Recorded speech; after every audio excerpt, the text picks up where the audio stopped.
Metro city ആവാൻ കൊതിക്കുന്ന കണ്ണൂരിന് എന്ന് ആ ആഗ്രഹം സഫലമാക്കാനാകും? കേരളത്തിലെ ഇതര ജില്ലകളുമായി താരതമ്യം ചെയ്യുമ്പോൾ ചരിത്രപരമായും സാംസ്കാരികപരമായും സാമൂഹികപരമായും ഒക്കെ കണ്ണൂരിനുള്ളിടത്തോളം സാധ്യതകൾ മറ്റൊരു ജില്ലക്കുമില്ല തന്നെ. പക്ഷേ അത് കണ്ണു തുറന്ന് കാണുകയും ആ കാഴ്ചകളിലേക്ക് ലോകത്തെ കൈപിടിച്ചാനയിക്കുകയും ചെയ്യേണ്ട അധികൃതർ തികഞ്ഞ ആലസ്യത്തിലാണ്. കണ്ണൂരിന്റെ ഏറ്റവും വലിയ സാധ്യത ടൂറിസമാണ്. വർഷത്തിലൊരിക്കൽ നടക്കുന്ന തൃശൂർ പൂരം കാണാൻ എവിടുന്നെല്ലാം സഞ്ചാരികൾ എത്താറുണ്ട് എന്ന് നമുക്കറിയാം. പക്ഷേ വർഷത്തിന്റെ പകുതിയിലേറെക്കാലം നീണ്ടു നിൽക്കുന്ന കണ്ണൂരിന്റെ മാത്രം പ്രത്യേകതയായ വിസ്മയകരമായ തെയ്യം ഉത്സവങ്ങൾ കാണാൻ എത്ര പേർ ലോകത്തിന്റെ വിവിധ ഭാഗങ്ങളിൽ നിന്നായി എത്തുന്നുണ്ട്. അതേപോലെയാണ് കണ്ണൂർ കോട്ട ഉൾപ്പെടെയുള്ള ചരിത്ര സ്മാരകങ്ങളും അവഗണിക്കപ്പെട്ട് കിടക്കുന്നത്. ചരിത്രവും കഥകളും കെട്ടുപിണഞ്ഞു കിടക്കുന്ന കണ്ണൂർ കോട്ട കണ്ണൂരിന്റെ ഗതകാല വിസ്മയത്തിന്റെ അമൂല്യ ശേഷിപ്പാണ്. അവിടുത്തെ ഒരു അനാസ്ഥയുടെ കഥയാണ് ഇനി പറയാൻ പോകുന്നത്. 9 വർഷങ്ങൾക്ക് മുമ്പ്, കൃത്യമായി പറഞ്ഞാൽ 2016 ഫെബ്രുവരി 29 മുഖ്യമന്ത്രി ഉമ്മൻചാണ്ടി ഉദ്ഘാടനം ചെയ്തതായിരുന്നു കണ്ണൂർ കോട്ടയിലെ ലൈറ്റ് ആൻഡ് ഷോ പ്രദർശനം. എന്നാൽ അന്ന് ആ ഒരൊറ്റ ദിവസം മാത്രം പ്രദർശിപ്പിച്ച് ആ വിസ്മയ പരിപാടി നിലച്ചു പോവുകയായിരുന്നു. കണ്ണൂരിന്റെയും കണ്ണൂർ കോട്ടയുടെയും പോയകാല ചരിത്രം അറിയാനും മനസ്സിലാക്കാനും കുട്ടികളടക്കമുള്ള വിനോദസഞ്ചാരികളാണ് ഇവിടേക്ക് കൂടുതലായി എത്തുന്നത്. എന്നാൽ ഇവർക്കായി കോട്ടയുടെ ചരിത്രം പറഞ്ഞു കൊടുക്കാൻ പ്രത്യേക സംവിധാനങ്ങളൊന്നും ഇവിടെ ഏർപ്പെടുത്തിയിട്ടില്ല. ആ നിലക്ക് ലൈറ്റ് ആൻഡ് സൗണ്ട് ഷോ ഏറെ പ്രാധാന്യം അർഹിക്കുന്നതായിരുന്നു. ടൂറിസം വകുപ്പിന്റെ 3.88 കോടി രൂപ ചെലവിലായിരുന്നു ഈ ഷോ നടപ്പിലാക്കിയത്. കോവിഡ് പ്രതിസന്ധികളൊക്കെ കഴിഞ്ഞ് വിനോദസഞ്ചാരികൾ കൂടുതലായി എത്തിത്തുടങ്ങിയിട്ടും കണ്ണൂർ കോട്ടയിൽ ആ പ്രദർശനം ഇനിയും ആരംഭിക്കാനായിട്ടില്ല. പതിവ് കാഴ്ചകളല്ലാതെ, ആളനക്കമില്ലാതെ നിശബ്ദമാണ് കോട്ടയും പരിസരവുമെല്ലാം. രാഷ്ട്രീയ വടംവലിയിലും പച്ചയായ അഴിമതിയിലും കുരുങ്ങിപ്പോയതാണ് കൊട്ടിഘോഷിച്ച് നടപ്പിലാക്കിയ കണ്ണൂർ കോട്ടയിലെ ലൈറ്റ് ആൻഡ് സൗണ്ട് ഷോയുടെ ചരിത്രം എന്നാണ് മനസ്സിലാക്കാൻ കഴിയുന്നത്.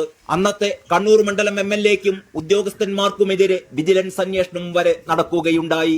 ഇന്ത്യയിലെ പ്രശസ്തമായ ഗോൽക്കൊണ്ട കോട്ട, പോർട്ട് ബ്ലെയറിലെ സെല്ലുലാർ ജയിൽ, രാജസ്ഥാനിലെ ഉദയ്പൂർ കൊട്ടാരം, മധ്യപ്രദേശിലെ ഗ്വാളിയർ കോട്ട എന്നിവിടങ്ങളിലെ ലൈറ്റ് ആൻഡ് സൗണ്ട് ഷോയുടെ ചുവട് പിടിച്ചായിരുന്നു കണ്ണൂർ കോട്ടയിലും അതേപോലൊരു പദ്ധതി അരങ്ങേറിയത്.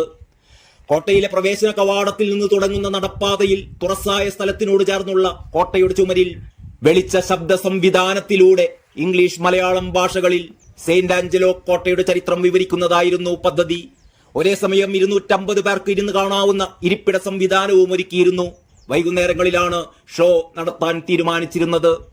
കോഴിക്കോട്ട് കച്ചവടത്തിനായെത്തി പിന്നീട് വൈദേശിക സാമ്രാജ്യം പടുത്തുയർത്തിയ പോർച്ചുഗീസുകാർ കണ്ണൂരിലെത്തുന്നത് മുതലുള്ള ചരിത്രം പ്രതിപാദിക്കുന്നതിനോടൊപ്പം അറക്കൽ, ചിറക്കൽ രാജവംശങ്ങളുടെയും കോലത്തിരി നാടിന്റെയും പെരുമ, ബ്രിട്ടീഷുകാരുടെ വരവ്, പഴശ്ശിയുടെ പടയോട്ടങ്ങൾ, സ്വാതന്ത്ര്യ സമര വീരഗാഥകൾ എന്നീ ചരിത്ര മുഹൂർത്തങ്ങൾ പങ്കുവയ്ക്കുന്ന രീതിയിലായിരുന്നു ഷോ സംവിധാനം ചെയ്തിരുന്നത്.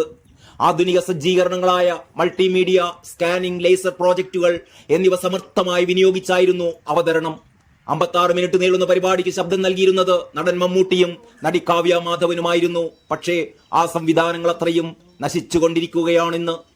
ഓപ്പൺ ഗ്യാലറി വർഷാവർഷം അറ്റകുറ്റപ്പണി നടത്താത്തതിനാൽ ഏതാണ്ട് പൂർണ്ണമായി തന്നെ നശിച്ചു കഴിഞ്ഞിരിക്കുന്നു. DTPCക്ക് വരുമാനം ലഭിക്കുന്ന പദ്ധതി എന്ന നിലയിലായിരുന്നില്ല ഇത് വിഭാവനം ചെയ്തിരുന്നത്. വിദേശ രാജ്യങ്ങളിലെ ടൂറിസ്റ്റുകളെ ആകർഷിക്കുകയും മറ്റു സംസ്ഥാനങ്ങളിലെ ടൂറിസ്റ്റുകളെ എത്തിക്കുകയും ചെയ്യുക എന്ന നിലയിലായിരുന്നു. പോർച്ചുഗീസ്, ഡച്ച് എംബസികൾ വഴി മാർക്കറ്റ് ചെയ്യുന്നതിന് DTPC അന്ന് കേന്ദ്ര സാംസ്കാരിക വകുപ്പുമായി ബന്ധപ്പെട്ട് നടപടികൾ തുടങ്ങിയിരുന്നുവെങ്കിലും പിന്നീട് വന്നവർ തുടർ നടപടികളൊന്നും സ്വീകരിക്കുകയുണ്ടായില്ല. 2016 ഉദ്ഘാടനത്തിന് ശേഷം സാങ്കേതിക തകരാറുകളാൽ നിർത്തിവെച്ച ഈ പദ്ധതി പിന്നീട് 2018 ഏതാനും ദിവസം ഭാഗികമായി പ്രവർത്തനക്ഷമമായിരുന്നു. എന്നാൽ ഷോ നടത്തുന്നത് സംബന്ധിച്ച് മാർക്കറ്റിംഗ് പബ്ലിസിറ്റി DTPCയുടെ ഭാഗത്തു നിന്നുണ്ടായില്ല. ഷോ 17/4/2018 മുതൽ 24/5/2018 വരെ നടന്നു എന്നും യാതൊരു പ്രശ്നങ്ങളും ഉണ്ടായില്ല എന്നും 2.25 ലക്ഷം രൂപ വരുമാനം ലഭിച്ചുവെന്നും കലക്ടർ 9/8/2018 ടൂറിസം ഡയറക്ടർക്ക് അയച്ച ഒരു കത്തിൽ ചൂണ്ടിക്കാണിക്കുന്നുണ്ട്. പിന്നീട് കാലാവസ്ഥ മോശമാവുകയും 2018 പ്രളയത്തിന് ശേഷം ഷോ നടത്തുവാൻ കഴിയാതെ വരികയും ചെയ്തു അത്രേ.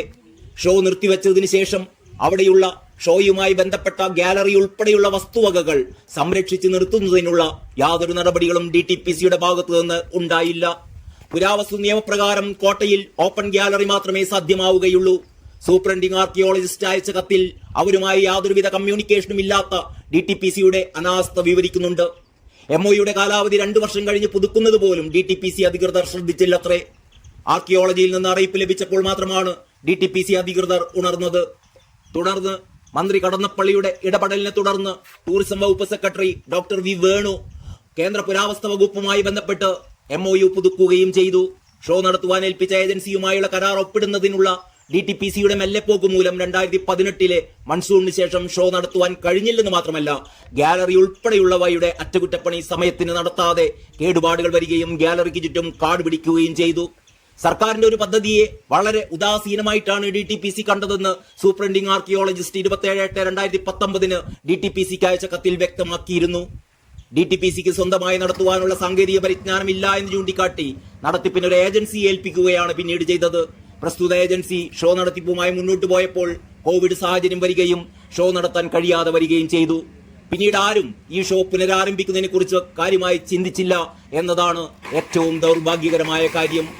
മമ്മൂട്ടിയെ പോലുള്ള മഹാനടൻ ശബ്ദം നൽകി, കാവ്യമാധവൻ ഉൾപ്പെടെ നായിക ശബ്ദം നൽകി, MGS നാരായണനെ പോലുള്ള ചരിത്രകാരന്മാർ ഉൾപ്പെട്ട കമ്മിറ്റി പരിശോധിച്ച് ശങ്കർ രാമകൃഷ്ണൻ തിരക്കഥ തയ്യാറാക്കി സംവിധാനമൊരുക്കിയ ഈ ഷോ എത്രയും പെട്ടെന്ന് പുനരാരംഭിക്കേണ്ടത് മെട്രോ സിറ്റി ആവാൻ കൊതിക്കുന്ന കണ്ണൂരിന്റെ ആദ്യത്തെ ആവശ്യമാണ്.